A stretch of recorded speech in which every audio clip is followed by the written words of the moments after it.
So I had shared in a video how I don't like to make people feel awkward, and I try to read the room or read people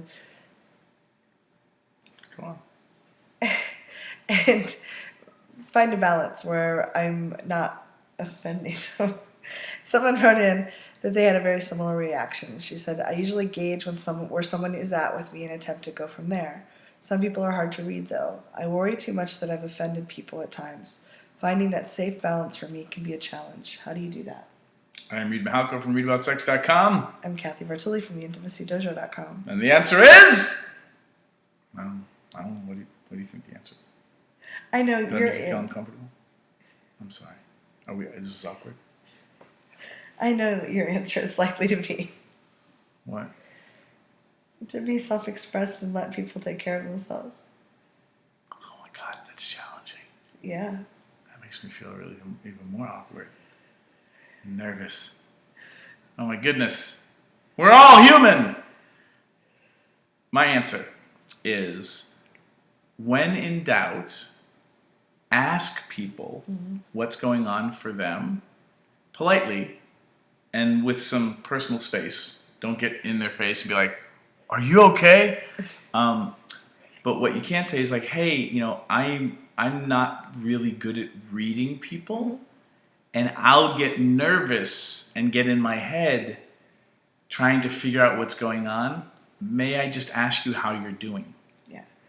And that way, what you've done in a really savvy way is you admit what's going on for you, which will often, if you've seen the video on hamsters, like hamster wheels, like I get in my head, admitting what's going on for you and sharing that with the person or people involved will often quiet down those squeaky hamster wheels in your head.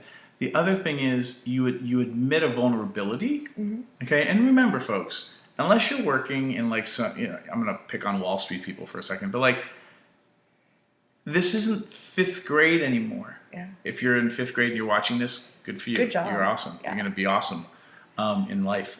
But like, unless you work in like a really dick industry and people are using vulnerabilities against you, Yeah.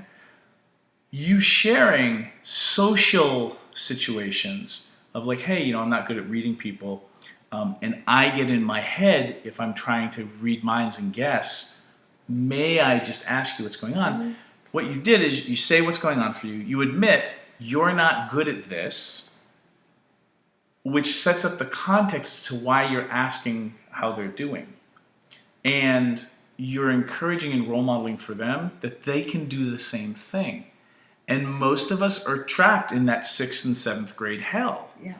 So this is a way to break out. It may be unconventional and it might not be your style. So you might have to massage how you say it and what you're saying. But the communication tool is the same. Yeah.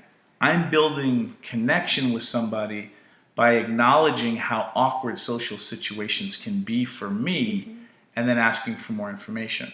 I tend to be a little less direct than Reid, but I found that just asking people if I can check in, I will get really in my head and be convinced that they're really unhappy about something I said. And I find if I just gently ask, "Hey, I didn't mean to offend you by something I said. I just would like to check in. I really, and I let them know I care. Like, I care about you being comfortable with me. Did I upset you when I said XYZ?" And most of the time, like, they're like, "What? No. I was thinking about my son or my dog or whatever." But the fact that I shared with them that I was concerned and I cared about them really opened up the connection. They now know that I care about how they feel. Yeah, it's the same. Like, I'm in my head. Can I check in? I'm afraid that I offended you and I care about you. I just need to check in. Like, most people are like, of course we get it, because we all do this. So you're not alone. And the people who aren't going to admit that they get in their heads too, they're liars. Yeah. Liars. Plus, when you do this, it role models for them. They get to check in with you if they're worried they offended you, and it just makes the communication really clean and easy. So I encourage you to let people know that you care and you'd like to check in and see if you've offended them. Now we need to check in with you. Tell us how we're doing. Have we offended you in this video? Leave comments below. Yeah. And trying to read the room, I've tried it for years. It doesn't work really well. You can be present with people, But just check in and ask, use your words, and that's the best way to move forward. Thanks for asking. Good luck, young Jedi. You fifth grader. You rock. Show this to your parents.